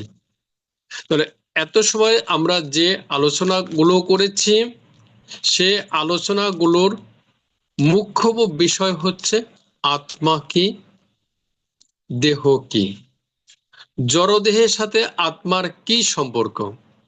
যেহেতু আত্মতত্ত্ব জ্ঞান বলছে দেহ থেকে আত্মা পরিপূর্ণভাবেই ভিন্ন, আত্মা নিত্য, শাশ্বত, অব্যয়, অক্ষয়, অতএব তার অবস্থান পরিবর্তন মানে বর্তমান অবস্থাকে উন্নত অবস্থানে উন্নীত হওয়া। অতএব তার জন্য কখনো শোক করা উচিত নয়। এটা আত্মতত্ত্ব দর্শনের মাধ্যমে বলা হলো। এছাড়া আর কোন কোন দর্শন রয়েছে আমাদের সমাজে, সেই দর্শনের ভিত্তিতেও পরবর্তী দুটি শ্লোকে প্রভুপাদ আলোচনা করেছেন, যে সেক্ষেত্রেও আমরা সিদ্ধান্ত নিতে পারি যে কখনোই আমাদের আত্মার জন্য শোক করা উচিত নয়। অর্থাৎ কেউ যদি মৃত্যুবরণ করে সেই দেহের জন্য শোক করা উচিত নয়। জড়বাদী দর্শন, জড়বাদী দর্শনটা কি? তারা মনে করে জড় দেহের মধ্যে বা জড় উপাদানগুলোর সাথে রাসায়নিক ক্রিয়ার মাধ্যমে হঠাৎই প্রাণের সৃষ্টি হয়,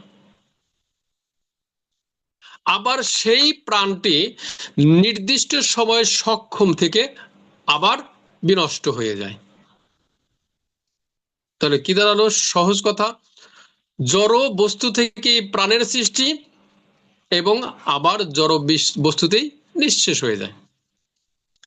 এখন এই জড়বাদী দর্শন অনুযায়ী কি, যেটা জড় থেকেই সৃষ্টি, জড়েই লয়প্রাপ্ত হচ্ছে, অতএব সেখানে পাপের কোনো প্রশ্ন নেই, কারণ আবার জন্মগ্রহণ করলে তো পাপ ভোগ করতে হবে। অতএব জড়বাদীদের দৃষ্টিকোণ থেকেও এখানে পাপ হবার কোনো সুযোগ নেই বা পাপের ফল ভোগ করার কোনো সুযোগ নেই। আর হচ্ছে জড় বিজ্ঞানী। জড় বিজ্ঞানী বলছে, বিজ্ঞানী তো আবার বিভিন্ন মানে কি বলা, বিভিন্ন উপকরণগুলোর সমন্বয়ে বিক্রিয়া ঘটে, তারপরে সেখান থেকে প্রাণের সৃষ্টি হয়। এই যে বিভিন্ন উপকরণগুলোর মধ্যে বিক্রিয়া ঘটে, সেটা কোন উপকরণ? জড় জগতেরই একাধিক উপকরণ। অর্থাৎ বিভিন্ন উপকরণ যখন একত্রিত হয়ে তাদের ভিতর বিক্রিয়া সৃষ্টি হয়, সেখান থেকে প্রাণের উৎপত্তি হয়, উদ্ভব হয়।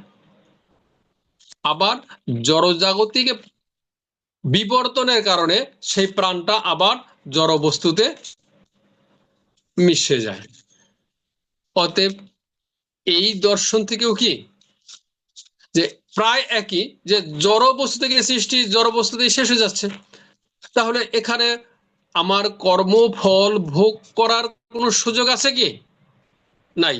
অতএব এখানেও তোমার পাপ হচ্ছে, এটা ভাবার কোনো যুক্তি নেই। আর একটা আছে নৈয়ামিক বা তার্কিক। তার্কিকরা মনে করে যা কিছু জন্ম আছে তার মৃত্যু অবশ্যম্ভাবী। যা কিছুর জন্ম আছে তার মৃত্যু অবশ্যম্ভাবী। তা সেটাও কি দাঁড়াচ্ছে আসলে? মৃত্যু অবশ্যম্ভাবী কার? দেহের। জন্ম কার? দেহের। অর্থাৎ এই চেতনারও কিন্তু দেহভিত্তিক, আত্মাভিত্তিক নয়। আর তুমি যদি মনে করো সেটাই ঠিক, তাহলে কি দাঁড়াচ্ছে? তোমার জন্ম হয়েছে, তুমি অবশ্যই মারা যাবে, কিন্তু পুনরায় জন্ম সেটা বলছে না। কাজে এখানেই তোমার সব কর্মের ফল শেষ হয়ে যাচ্ছে। অতএব তোমাকে আর পাপ ভোগ করতে হবে না। আর একটা হচ্ছে শূন্যবাদ। শূন্যবাদ কারা? শূন্যবাদ হচ্ছে বৌদ্ধ দর্শন। বৌদ্ধ দর্শনও একই কথা বলছে। বৌদ্ধ দর্শনে বলছে কি, স্রষ্টা বলে কেউ নেই, সৃষ্টি থেকেই জীব সৃষ্টি হয় এবং আবার নির্দিষ্ট সময় পর সে সৃষ্টিতেই মিশে যায়। অর্থাৎ জড় উপাদান থেকে সৃষ্টি কে? জীব, এবং জড় উপাদানেই লীন প্রাপ্ত হচ্ছে। তার মানে এখানেও ভগবানের অস্তিত্ব নেই কিংবা নিত্য বস্তুর অস্তিত্ব নেই। অতএব যদি নিত্য বস্তুর অস্তিত্ব না থাকে তাহলে তোমাকে পাপ কর্মের ফল ভোগ করার কোনো সুযোগই নেই। তাহলে সহজ কথা যে কোনো দর্শন অনুযায়ী মৃত্যুতে তোমার শোক করার কারণ নেই।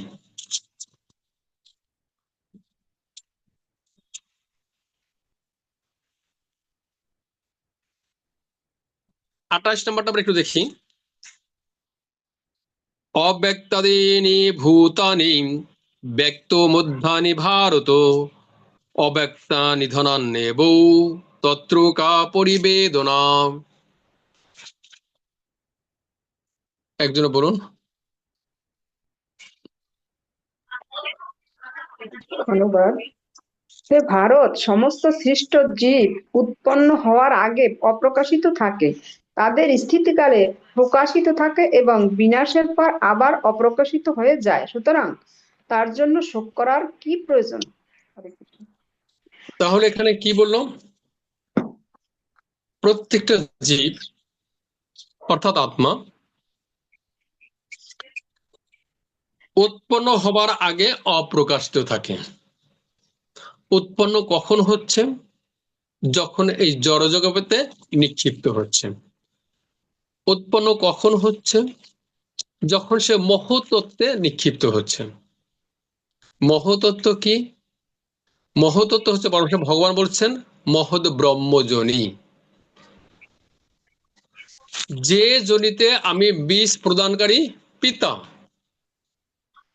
এবং সেই জনি থেকেই বিভিন্ন জনিতে সমস্ত মূর্তি প্রকাশিত হয়। এই যে পরমেশ্বর ভগবান যে বীজ মহৎ ব্রহ্ম জনিতে স্থাপন করেছেন, সেই বীজগুলো কি?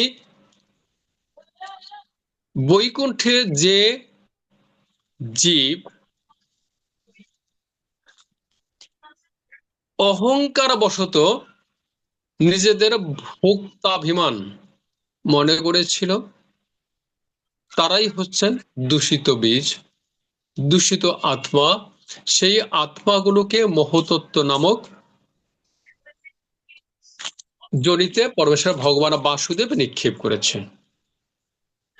আর এই মহত্ত্বে আসার পরেই আমরা বিভিন্ন দেহে প্রকাশিত হচ্ছি। আবার দেহ যখন ছেড়ে যাচ্ছে তখন আমরা অব্যক্ত, তখন আমাদের আর কেউ দেখতে পারে না বা অদৃশ্য হয়ে যাচ্ছি। তাই এখানে বলছে যে আত্মা যখন দেহ ধারণ করে তখন তা দৃশ্যমান হয়, কিন্তু দেহ ধারণ করার পূর্বে কিংবা পরে সে অদৃশ্যমান বা অপ্রকাশিত থাকে। কাজেই সেটাই যদি হয়ে থাকে তাহলে পূর্বে এবং পরে তার অবস্থান ছিল, মাঝখানে শুধুমাত্র প্রকাশিত হয়েছে, অর্থাৎ তার প্রকৃত রূপটি কি?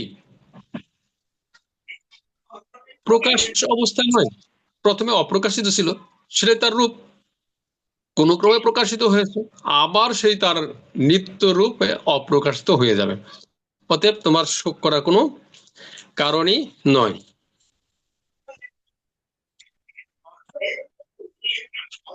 সাড়ে 9টা বাজে, একদম 40-এ চলে যায় না?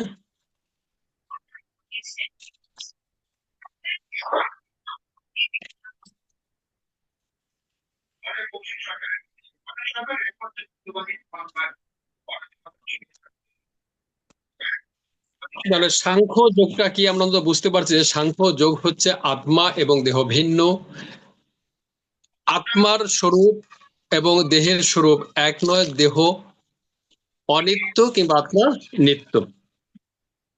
এখন সাংখ্য দর্শনের চরম লক্ষ্যটি কি? এটি হচ্ছে কপিল দেবের সাংখ্য দর্শন, যে শুধু আত্মা দেহ থেকে ভিন্ন, এটাই প্রকৃতপক্ষে সাংখ্য দর্শন নয়। আত্মার কর্তব্য কি সেটাও সাংখ্য দর্শনের সাথে যুক্ত। এটা আমরা 40 নম্বর থেকে সেটা পাবো। ন ইহ অভিক্রমণ্য ন স অস্তি প্রত্যাবায়ন বিদ্যতে স্বল্পমপি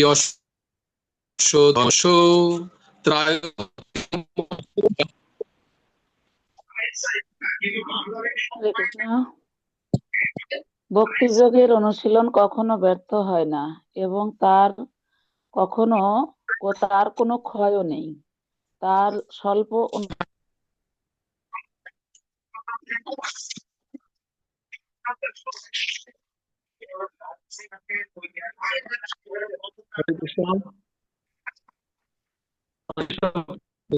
কাটা বোধহয় বিচ্ছিন্ন হয়ে গেছিলাম। এটা অনুবাদ একজন বলুন।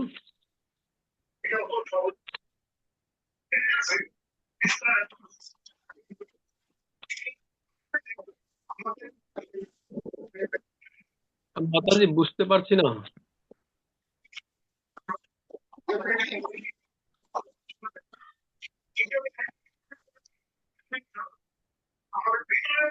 আমি তো মাতাজি বুঝতে পারছি না।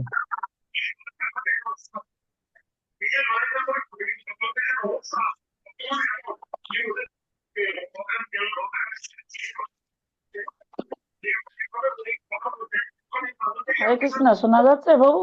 হরি বল। না, শুনতে পাচ্ছি না। আপনি বলুন, এখন বলুন, এখন শুনছি আপনাকে। হরি বল। ভক্তি যোগের অনুশীলন কখনো ব্যর্থ হয় না এবং তার কোনো ক্ষয় নেই। তার স্বল্প অনুষ্ঠানও অনুষ্ঠাতাকে সংসার রূপ মহাভয় থেকে পরিত্রাণ করে। হরে কৃষ্ণ। এখানে এই যে আত্মতত্ত্বজ্ঞান লাভ করলে আত্মতত্ত্ব জ্ঞানের মূল উদ্দেশ্য কি? ভক্তিযোগ অবলম্বন করা। আত্মতত্ত্বজ্ঞান লাভ করলাম, কিন্তু আত্মার যে স্বরূপ ভগবানের সেবা করা, সেটা যদি না করা হয় তাহলে কখনো সাংখ্য দর্শন পূর্ণ হলো না। এই জন্য এখানে বলা হলো যে ভক্তি যোগ অনুশীলন করতে হবে। আর ভক্তি যোগ অনুশীলন এমন একটি বিষয় যা কখনো তার ফল ব্যর্থ হবে না। ভগবত সেবা নিত্য।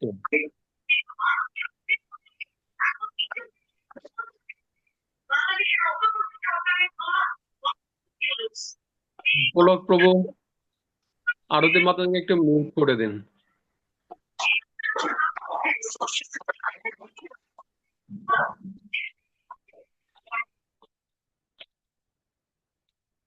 ঠিক আছে। এবং যে পর্যন্ত কর্ম সম্পাদন করব সেই পর্যন্ত ফল অবশ্যই প্রাপ্ত হবে, আর একে বলা হয় আমরা জানি স্বীকৃতি। যখন অর্জুন পরমেশ্বর ভগবানকে প্রশ্ন করলেন, একজন যোগী যদি যোগভ্রষ্ট হয় কিংবা সিদ্ধি লাভ করার পূর্বেই সে মৃত্যুবরণ করে, তাহলে তার গতি কি হবে? তার গতি কি ভাসমান মেঘ থেকে বিচ্ছিন্ন হয়ে যাওয়া মেঘ খণ্ডের মতো হবে? মেঘ থেকে মেঘ বিচ্ছিন্ন হয়ে যখন মেঘখণ্ড হয় তখন সেটা আস্তে আস্তে আকাশে বিলীন হয়ে যায়। মেঘের সার্থকতা কি? বৃষ্টি রূপে বর্ষণ করা। বৃষ্টি বর্ষণ না হলে মেঘের সার্থকতা হয় না। তদ্রূপ আত্মার সার্থকতা হচ্ছে তার নিত্যধাম ভগবত ধামে উন্নীত হওয়া। কাজে যে যোগী পথভ্রষ্ট হয়ে গিয়েছে কিংবা সিদ্ধি লাভের পূর্বেই দেহ ত্যাগ করেছে, তিনি কি সেই ছিন্ন মেঘের মতো একসময় আকাশেই মিশে যাবেন? ভগবান বলছেন না। এই যে কথা যে অনুশীলন কখনো ব্যর্থ হয় না, তাই ভগবান বলছেন যে না, তিনি পরবর্তী জীবনে কোন ধনী বণিক, ব্রাহ্মণ কিংবা বৈষ্ণবের গৃহে জন্মগ্রহণ করবেন। এবং পরবর্তীতে বলা হচ্ছে অবশ হয়ে হলেও, অর্থাৎ তার যদি ইচ্ছা নাও থাকে, অবশ হয়ে হলেও তিনি আবার যোগ সাধনে যুক্ত হবেন। তার মানে ভগবত ভক্তি যাজন করলে তাকে অবশ্যই পরমেশ্বর ভগবান তার নিত্য ধামে নিয়ে যাবেন। এটা কখনোই মিথ্যা হতে পারে না। তাই বলছে এখানে স্বল্প অনুষ্ঠানও অনুষ্ঠাতাকে সংসার ও মহাভয় থেকে পরিত্রাণ করে। অতএব আমাদের কে নিশ্চিত থাকতে হবে। আর নিশ্চিত থাকি বা না থাকি, এটা 100% শিওর বা নিশ্চয়তা রয়েছে যে আমরা অবশ্যই ভগবত ধামে প্রত্যাবর্তন করব। কারণ ভক্ত সঙ্গের ফলে আমাদের স্বীকৃতি লাভ হচ্ছে, হয়তো বা এই জন্মে নয়, জন্মান্তরের স্বীকৃতি যোগ হতে হতে সমস্ত আসক্তি এবং ত্রিগুণের প্রভাব শূন্য হয়ে যাবে। তখন আমরা ভগবত ভক্তির মাধ্যমে ভগবত ধামে প্রত্যাবর্তন করতে পারবো। কেননা এই স্বীকৃতি কখনোই ক্ষয় হয় না, তার মানে বর্ধিতই হবে। সুহাসিনী মাতাজি, তোমার পাশে কি তোমার বোন?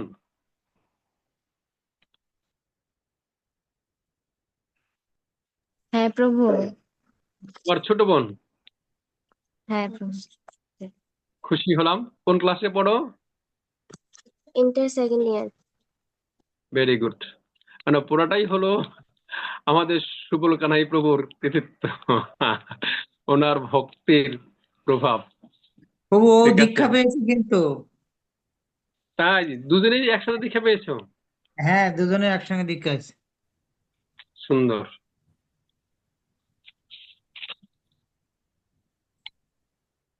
এই যেখানে প্রভুপাদ একটা শ্লোক উল্লেখ করেছেন, ত্যক্তা স্বধর্মম চরণাম ভুজম হরে ভজন্য অপকত পতেত্ত যদি যত্র কবুদ্রম উপতমুষ্কি কবার্থ আপ্তহ ভজতাম সদর্মতঃ। বলছে ত্যক্তা স্বধর্মম চরণাম ভুজম হরে, যিনি স্বধর্ম পরিত্যাগ করে হরির চরণের আশ্রয় গ্রহণ করেছেন, পরমেশ্বর ভগবানের শ্রী চরণের ভজনা করছেন। ভজন অপক্কত, যদি ভজন পরিপক্ক নাও হয়, পক্ক নাও হয়, পতের তত যদি যদি তিনি পতন হয়, অর্থাৎ ভক্তি পরিপক্ক না হওয়া আগেই, অর্থাৎ হওয়ার আগেই যদি তিনি পতিত হন, যত্রকা বা ভদ্রম উপতম সকিম, তাতে বা তার কি ক্ষতি আছে, অর্থাৎ তাতে তার কোনো ক্ষতি নেই। কবার্থ আপ্তহ, যদি কেউ যথারীতি ভজতাম, ভজনা করে, সধর্মত, অর্থাৎ যার যার ধর্ম, ধর্ম মানে বৈদিক কর্ম, বর্ণাশ্রম সিদ্ধান্ত অনুযায়ী যে কর্ম সেই কর্ম, সে কর্ম যথার্থ নিয়ম পালন করে পরিপূর্ণভাবে সম্পন্ন করে, তাহলেই বা তার কি লাভ? এখন কথা হলো যে যে সধর্ম আচরণ যদি পরিপূর্ণ করে তাহলে লাভ নাই কেন? কারণ সেটা পুণ্য অর্জন হবে, পুণ্য অর্জন হয়ে সে স্বর্গ লাভ করবে, স্বর্গ সুখ ভোগ করবার, আবার ক্ষীণে মর্তে বিসন্তি, আবার সে কোথায় চলে আসবে? মর্তে ফিরে আসবে। তো লাভটা কি হলো? বরংস যিনি এই যে কর্ম ত্যাগ করে, অর্থাৎ স্বধর্ম ত্যাগ করে পরমে ভগবানের চরণে সেবা করছেন, তার স্বীকৃতি হয়েছে, আর স্বীকৃতির ফলে কন্টিনিউ সে ভগবত ভক্তিতে পরিপূর্ণভাবে সিদ্ধি লাভ করে ভগবানের চরণে স্থান লাভ করবে। কাজেই মাঝে পতন হলেও কোনো সমস্যা নেই। আরেকটা হলো, কখনো একজন ভক্তকে প্রায়শ্চিত্ত করতে হয় না। পরবর্তী শ্লোকটাতে ব্যবসায় আত্মিকা বুদ্ধি। ব্যবসায় আত্মিকা মানে কি? একজন ব্যবসায়ী লক্ষ্য থাকে যে কোনো ভাবে হোক আমি মুনাফা করবই, সে কখনোই তার ক্ষতির দিকে দৃষ্টি দেয় না। তার একমাত্র লক্ষ্য ব্যবসায় মুনাফা অর্জন করা, কোনো অবস্থাতেই তার লক্ষ্য ভ্রষ্ট হবে না। অতএব ভগবদ ভক্তির ক্ষেত্রেও আমাদের এমন ব্যবসায় আত্মিকা, নিশ্চয় আত্মিকা মানে নিশ্চিত সুদৃঢ় অবস্থান থাকতে হবে, যে যে কোনো প্রকারে যেভাবেই হোক আমাকে ভক্তির চরম স্তরে অর্থাৎ শুদ্ধ কৃষ্ণ প্রেম লাভ করতেই হবে। আমাদের এই দৃঢ় বিশ্বাস যতটা সুদৃঢ় হবে, ততই আমরা ভক্তিতে উন্নতি সাধন করতে পারবো। এই জন্য নিশ্চয় আত্মিকা বুদ্ধি ভক্তদের জন্য অত্যন্ত জরুরি। কিন্তু সমস্যাটা কোথায় হয়? ব্যবসায়িকা বুদ্ধি থেকে বিচ্যুত হবার কারণটি কি? কারণটি যে পরবর্তী দুটি শ্লোক, যামিমাম পুষ্পিতাম্বাচম প্রপদ্যন্তি অবিপর্ষিতঃ বেদবাদরতা পার্থ নন্তি ওদস্তিবাদিনঃ কাম আত্মনুসর্গপরা জন্ম কর্ম ফল প্রদাম ক্রিয়া বিশেষ বহুলাম ভোগৈশ্বর্য গতিম প্রতি। একজন বলুন। হরে কৃষ্ণ। বিবেক বর্জিত লোকেরাই বেদের পুষ্পিত বাক্যে আসক্ত হয়ে স্বর্গসুখ ভোগ, উচ্চকুলে জন্ম, ক্ষমতা লাভ আদি সকাম কর্মেই জীবনের চরম উদ্দেশ্য বলে মনে করে। ইন্দ্রিয় সুখ ভোগ ও ঐশ্বর্যের প্রতি আকৃষ্ট হয়ে তারা বলে যে তার ঊর্ধ্বে আর কিছুই নেই। তাহলে কি হলো? যে আমরা জড় ইন্দ্রিয় ভোগ পরায়ণ বলে আমরা স্বর্গ সুখ আদির প্রতি ধাবিত হই, আর স্বর্গ সুখ প্রদানের জন্য কোন বাক্যগুলো আমাদের স্বর্গ সুখ লাভের জন্য উৎসাহিত করে? বেদ। বেদ স্বর্গে কি কি সুখ রয়েছে সেগুলা বিস্তৃতভাবে উল্লেখ করা হয়েছে, আর সেই সুখ প্রাপ্তির জন্যই আমরা লালায়িত হই, আর লালায়িত হয়ে আমরা সকাম কর্মের প্রতি আকৃষ্ট হচ্ছি। কিন্তু প্রকৃতপক্ষে সেটা চরমে যেহেতু আবার এই মর্তেই ফিরে আসতে হবে, তাই তার প্রতি কখনো আমাদের লালায়িত হওয়া উচিত নয়। যারা এই ইন্দ্রিয় ভোগ মানে ইন্দ্রিয় ভোগের প্রতি আকৃষ্ট, তারা কখনোই প্রকৃতপক্ষে ভক্তি পরায়ণ হতে পারে না। তাদের বুদ্ধি কখনো ব্যবসায় আত্মিকা বা একনিষ্ঠ বুদ্ধি হতে পারে না। সর্বশেষ এই যেখান থেকে কর্মফল বলতে কর্মযোগ হচ্ছে কত 47 থেকে 52। 47 কি বলেছেন? কর্মাণি এব অধিকার অস্তি মা ফলেষু কদাচন মা কর্মফল হেতুর ভোমা তে সঙ্গ হস্ত কর্মণি। বলুন কেউ।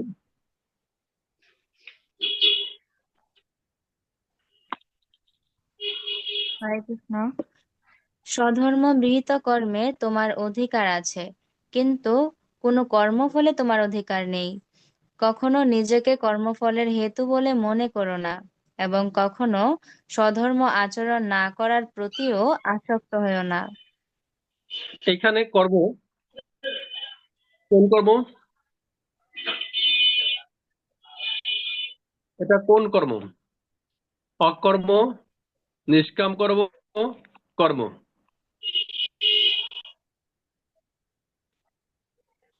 এটা কোন কর্ম? বিকর্ম। কর্ম, বিকর্ম, অকর্ম কিংবা নিষ্কাম কর্ম, এটা কোনটা?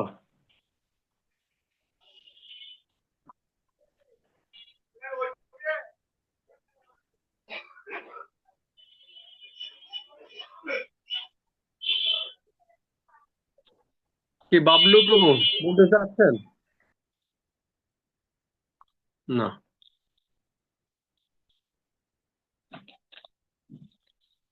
কিংবা তোমরা দুজন একজন বলো। অকর্ম, বিকর্ম, কর্ম কিংবা নিষ্কাম কর্ম।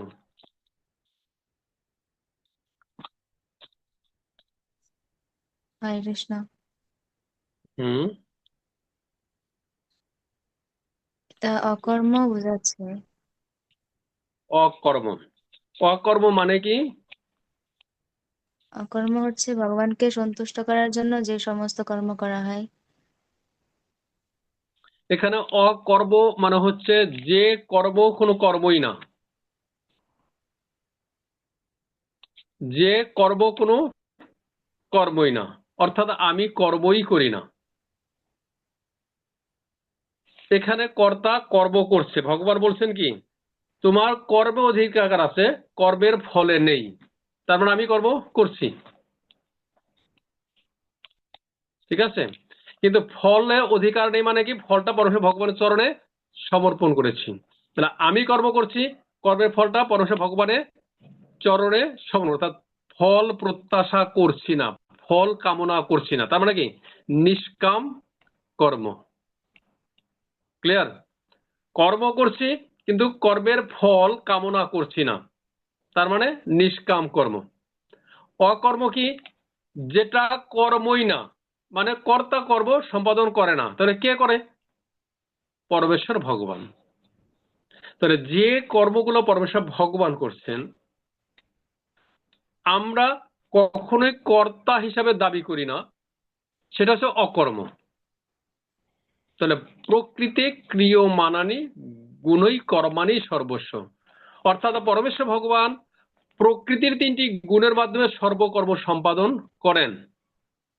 আমি তার হাতিয়ার। এইভাবে যখন চিন্তা করব তখন তার কর্মফলের প্রত্যাশা তো দূরে, তিনি তো কর্মই করেন না,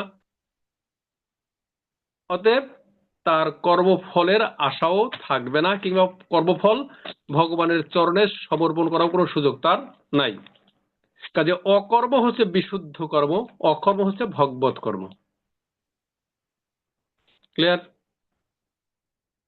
ভগবানের সন্তুষ্টির জন্য আমি কর্ম করছি, এটা নিষ্কাম কর্ম। কিন্তু সমস্ত কর্ম পরমেশ্বর ভগবান করাচ্ছেন আমাকে দিয়ে, আমি কোনো কর্ম করছি না, এটা হচ্ছে অকর্ম। ক্লিয়ার? দুইটাই যেহেতু ফল প্রত্যাশা হচ্ছে না, এই জন্য আমাদের কখনো কখনো আলোচনায় অকর্ম এবং নিষ্কাম কর্ম একই অর্থে প্রয়োগ করা হয়েছে।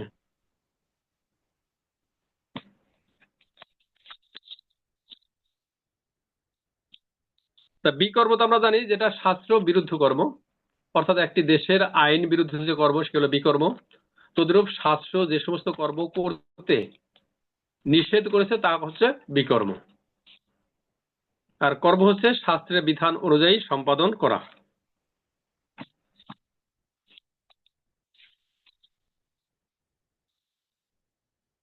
এরপরে আমরা যাই, প্রায় 10:45 বাজে না, অনেক সময় হয়ে গেছে।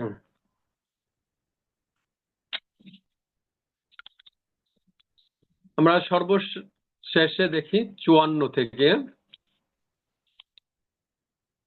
স্থিতপ্রজ্ঞ ব্যক্তির লক্ষণ কি? অর্জুন প্রশ্ন করছেন ভগবানের কাছে।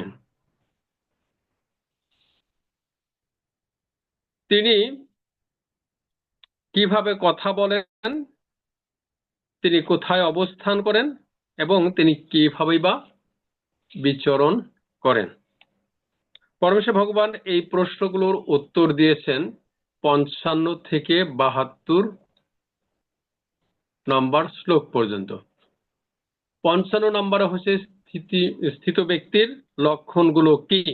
আমরা দেখবো পরমেশ্বর ভগবান, হে পার্থ, জীব যখন মানসিক জল্পনা কল্পনা থেকে অদ্ভুত সমস্ত মনোগত কাম পরিত্যাগ করে এবং তার মন যখন এভাবে পবিত্র হয়ে আত্মাতেই পূর্ণ পরিতৃপ্ত লাভ করে, তখন তাকে স্থিতপ্রজ্ঞ বলা হয়। অতএব স্থিতপ্রজ্ঞ ব্যক্তির লক্ষণ কি? তিনি জল্পনা কল্পনার দ্বারা প্রভাবিত হবেন না। তার লক্ষণ কি? তিনি পরিপূর্ণভাবে আত্মা ও মনকে সমস্ত আকাঙ্ক্ষা থেকে প্রত্যাহার করবেন, অর্থাৎ আসক্তি থেকে প্রত্যাহার করবেন এবং তিনি মনকে পবিত্র করবেন। এটা হচ্ছে স্থিতপ্রজ্ঞ লোকের লক্ষণ। তারপরে কি? তিনি দ্বন্দ্ব ভাব থেকে মুক্ত। তার অবস্থান কি? তো অবস্থান হচ্ছে দ্বন্দ্ব ভাব থেকে মুক্ত। দ্বন্দ্ব ভাব কি? ত্রিতাপ দুঃখ উপস্থিত হলেও তার মন উদ্বিগ্ন হবে না, সুখ উপস্থিত হলেও যার স্পৃহা হয় না, এবং যিনি রাগ ভয় ক্রোধ থেকে মুক্ত তিনি স্থিতধী অর্থাৎ স্থিতপ্রজ্ঞ। অর্থাৎ তার অবস্থান কি? দ্বন্দ্ব ভাব থেকে তিনি মুক্ত।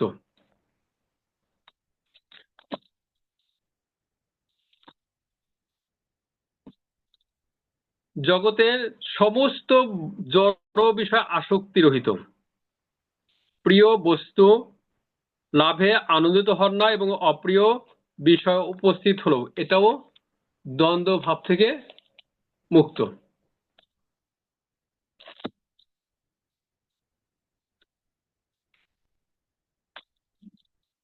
এখানে এই যে তিনি কোথায় অবস্থান করেন, কূর্ম যেমন তার অঙ্গসমূহ তার কঠিন বহিরাবরণের মধ্যে সংকুচিত করে, তেমনি যে ব্যক্তি তার ইন্দ্রিয়গুলিকে ইন্দ্রিয়ের বিষয় থেকে প্রত্যাহার করে দিতে পারেন তার চেতনা চিন্ময় জ্ঞানে অধিষ্ঠিত। অতএব তিনি কিভাবে অবস্থান করেন? সমস্ত ইন্দ্রিয় ভোগের ক্ষেত্রে, জড় ইন্দ্রিয় তর্পণের ক্ষেত্রে তার সমস্ত ইন্দ্রিয়গুলো তিনি গুছিয়ে রাখেন, সেখান থেকে নিবৃত রাখেন। এটা তার অবস্থান। এখানে ইন্দ্রিয়গুলি বিষধর সর্পের সঙ্গে তুলনা করা হয়েছে। প্রভুপাদ এখানে তাৎপর্য উল্লেখ করেছেন। সাধারণ অবস্থায় ইন্দ্রিয়গুলি স্বেচ্ছাচারী ও শৃঙ্খল, কিন্তু সাপুরে যেমন সাপকে পোষ্য মানায়, যোগী বা ভগবত ভক্ত ঠিক তেমন ভাবে তাদের ইন্দ্রিয়গুলিকে নিজের ইচ্ছা অনুসারে পরিচালিত করেন। অর্থাৎ যদিও ইন্দ্রিয় সমূহ সর্প, তথাপি যিনি স্থিতপ্রজ্ঞ তিনি সেই সর্পকে নিয়ন্ত্রণ করেন কার মতো? সাপরিয়ার মতো। অর্থাৎ ইন্দ্রিয়গুলোকে সাপরিয়ার মতো তার ইচ্ছা অনুযায়ী পরিচালনা করেন।